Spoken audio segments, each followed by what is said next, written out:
आप लगभग यहाँ पर आधे से अधिक चेहरे ऐसे हैं जो श्रद्धेय अटल जी को देखे हैं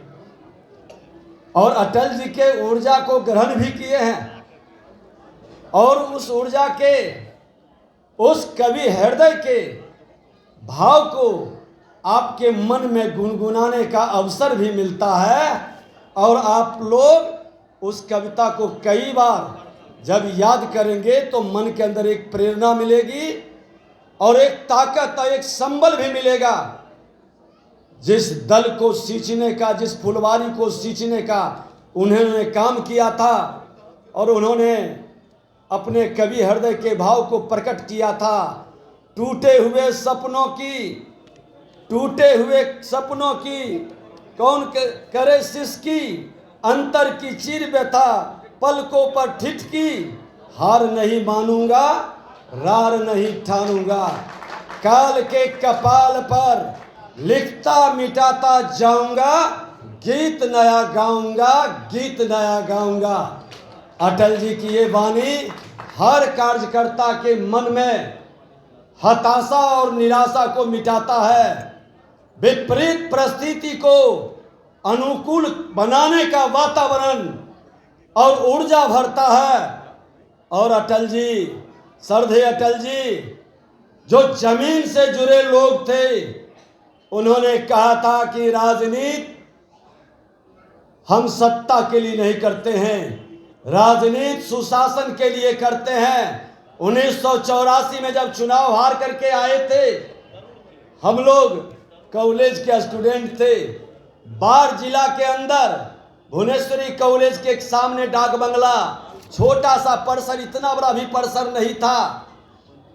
दरी बिछाया गया, माइक लाया गया और उन्होंने शुरू किया कि मैं चुनाव हार गया,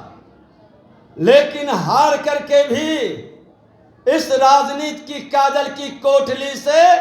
दामन बचा करके निकल गया, इसलिए मैं जीत गया। उनकी ही वाणी थी, कहे 400 चमचमाते डब्बे हैं, नए इंजन हैं, सभी चमाचम कर रहा है, लेकिन मुझे भय है कि इंजन में ब्रेक नहीं है। राजीव गांधी प्रधानमंत्री बने थे और स्वर्गीय राजीव गांधी का वो एक भविष्य वक्ता भी थे, बहुत बड़ा संकेत था। और उन्होंने संगठन के लोगों को कहा कि जो सामाजिक कार्य करता है वो अपने कफन सर पर बांध करके चले, ताकि उसके परिवार को कफन की चिंता न सताए, तभी राजनीति सफल होगी। और आज उस राजनीति में भारतीय जनता पार्टी के लाखों लाख कार्यकर्ता अपना पसीना और लहू बहा करके आज जिस मुकाम पर देश को पहुंचाया है, और जो उनके सपना था भय, भूख और भ्रष्टाचार मुक्त भारत का, आज भय से मुक्त के लिए आतंकवाद, उग्रवाद और अपराध पर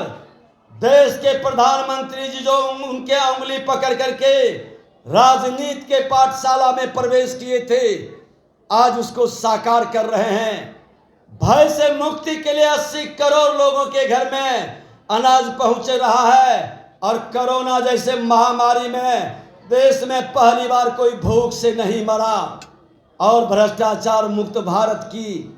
सपने को साकार करने के लिए जब आज उनके प्रधानमंत्री नरेंद्र मोदी जी ने लाल किला से शंखनाद किया, तो आज भ्रष्टाचारी वंशवादी एक मंच पर आकर के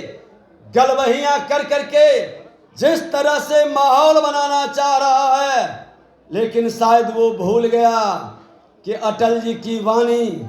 उनके निकले हुए शब्द, उनके कवि हृदय का वह कविता आज भी भारतीय जनता पार्टी के दिलों में एक नई ऊर्जा, एक नई प्रेरणा दे रहा है।